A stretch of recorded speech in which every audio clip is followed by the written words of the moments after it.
नमस्कार दर्शक मित्रों, हूँ बाबा सेठ विजापुरनी खबर में आपનું સ્વાગત છે।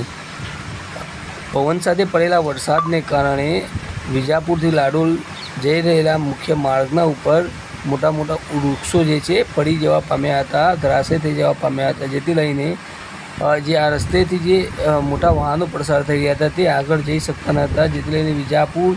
પાછા પરત ફર્યા હતા। કહી શકાય કે જે જીએસઆરટીની બસો પર પરત ફરી હતી, જેથી લઈને તંત્રને ધ્યાને વાત આવતા તંત્ર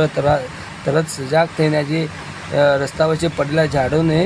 સાઈડમાં કરી અને રસ્તાને ચોખ્ખો કરી આપતા જ્યારે આપણે તે પણ જાણીએ કે વિજાપુરના અન્ય ગામોમાં પણ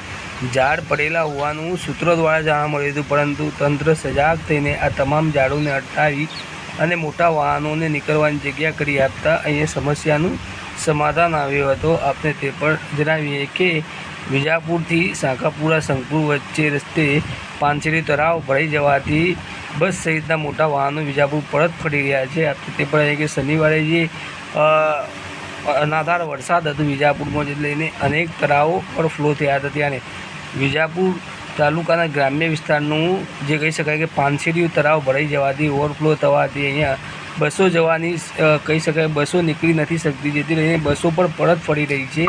પરંતુ તંત્ર દ્વારા હજુ સુધી કોઈ નક્કર કાર્યવાહી નથી કરવામાં આવી, જેથી લઈને મોટા વાહનો અહીંથી પ્રસાર નહીં થતાં ભારે મુશ્કેલીઓનો સામનો કરવો પડી રહ્યો છે। આપ જોઈ શકો છો સીધા દ્રશ્યો જે છે વિજાપુરથી સાંકાપુરા સંકુલ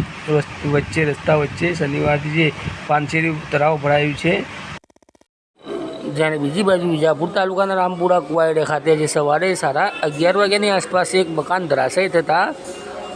લોકોએ